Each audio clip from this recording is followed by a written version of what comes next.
Si Saturday, kakatapos lang ng gawain. Ito, nakahilamos lang. Napagod tayo sa kakagawa ng gawaing bahay. Ayan guys. May bago na naman sa ating look. Bago sa ating look. Ayan. May bago sa ating look. Sa ating loob ng house, may bago na namang look. Lang ilaw natin na maliwanag. Ayan. Ito ang bago nating look. Nadagdagan ng box. Ayan, nadagdagan ng box. Tapos may mga ibon na kami dyan, dalawa. Kaya may wallpaper tayo dito. Tapos ito, may takip na to kasi nga puro ng ibon. Pahinga time na guys. Ayan, sarap ng mahiga-higa dito. Bagong palit lahat ang bedsheets. It's a tiring day. Basta Sabado, it's a tiring day. Ano ba 'to? Tinakpan pa ko ng ibon. Ayan, diba?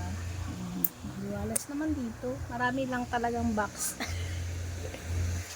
Nadagdagan ng Durabox. So, yun lang. Alas 4 na. Alas 4 na ng hapon ng Sabado. So, kakatapos lang natin nagligpit. Lahat ligpit, linis, ligpit, punas, panay, ligpit. Laba-ligpit. Ayan. Tapos na ang labas. Ayun. Ang daming sampay doon. Oy. So, napagod ako kaya may reward ako. Kain tayong cake. May tira pang cake nung birthday ni Pao nung 19. So, kain tayo ng cake. Ito ang reward ng pagod. Kasi pagod, kailangan natin ng sweets. Ito mayroon pa tayong pa-cake. Kalati pa. Actually, hindi naman kami talaga maano sa sweets, no?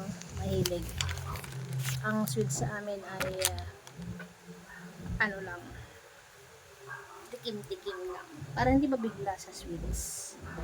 So, kain tayo guys. Mukbang ng cake. So, meron pa tayong cherry. Siyempre, natin ang cherry. Nakakagulat na ang presyo ng cake. Mahal na mag-birthday guys. Mahal na mag-birthday kasi alam niyo itong size na to, yung junior size. Ito 550 na. Sunod nito 750 na. Ang pinakamaliit 250 parang cupcake lang. So dahil para normal na sa birthday ang may cake. So ito ang regalo namin, cake. Ayan, mayroon na namang ibon ditong makikiagaw. Uy, malaki yan. Takbo mapawa yung cherry. Wala, icing yan. Sabay talaga to si Pulo. Nauna ka pa sa akin. No? Daldal kasi. Bawal sa yung chocolate. Icing ka lang. Dami kong ginawa. Mula Webes birthday. Aga akong nagising na malengke lahat. Preparation. Tapos anong oras na ako natulog ng Webes, alas 11 na yata. Mag 12 na midnight. Tapos kinabukasan, Friday, nakiusap yung hipag ko na tulungan ko siya magligpit doon sa lang kapatid ko. So pagkagising ko ng 7 or 8, diretso ko doon. Tinulungan siya magligpit kasi uwi na sila ng probinsya. Yung Durabox na yan, dalawa inuwi ko dito. Yung mga hindi niya kayang dalhin pa uwing probinsya. Shoutout kay Tradis. Magaganda yung nakuha ni Tradis. Tapos pagdating ko dito, mga mag-alauna na kumain kami. Tapos umalis ang hipag ko mga bandang 3 o'clock.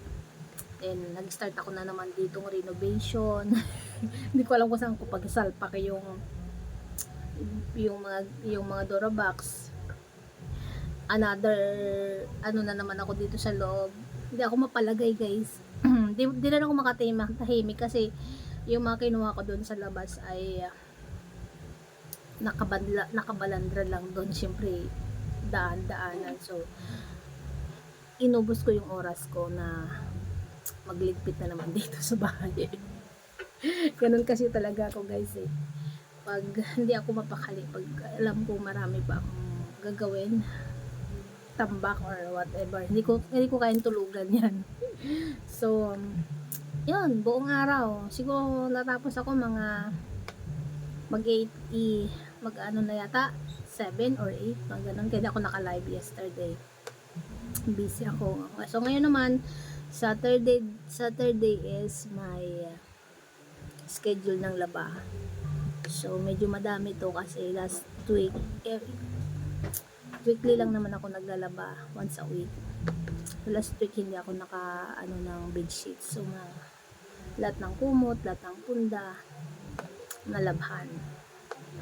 So ganun ako pag Sabado, ikutin ko lahat, laba, linis, ligpit dito, yan. Natapos nga ako ngayon lang maglinis ng banyo, at ngayon at peace na ang aking mind dahil malinis na lahat, wala na, malinis na. Bukas naman ang isip ko Sunday, no, mag-arrange ako ng mga damit. Magsisegregate na naman ako ng damit kasi may balak akong magtitinda kasi sila doon. Ewan ko kung last na nila magtinda doon. Parang gusto ko magpa-ukay-ukay doon ng damit. Kung kaya ko pa bukas, or else mamaya magkalkal ako. Baka di ko na kayanin magkalkal. So subukan ako guys. Yeah. Yun lang.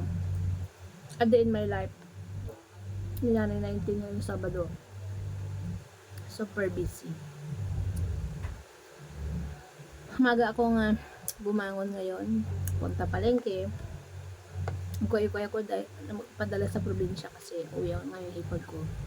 Request nila na magpadala akong blouses na, although meron na rin akong mga pambaba ang nakalagal ko dito ipadala.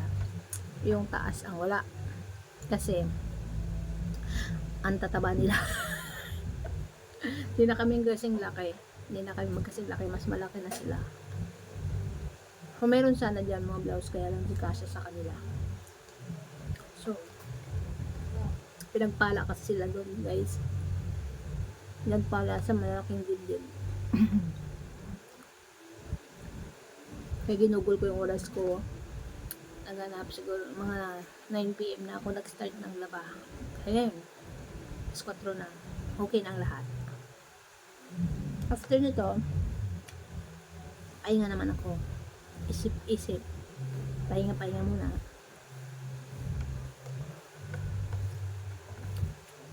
Hindi ko alam kung makalive ako ulit. Kay 16. Alam yung 2 channel na pinapatakbo. Wala pang upload yun. So ito nang kakainin ko guys. Yung dito. Ito. Next day.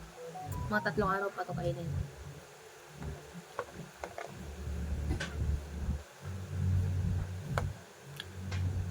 Salamat pala sa mga nanood ng mga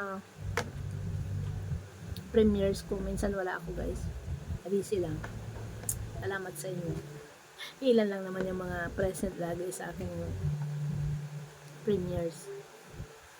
Saka baka yung may 2 pa yata akong premiere. Every naman ako nagpe-premiere morning 11 AM. Yun lang. A day in my life na madiskarte. Kumakain ng cake.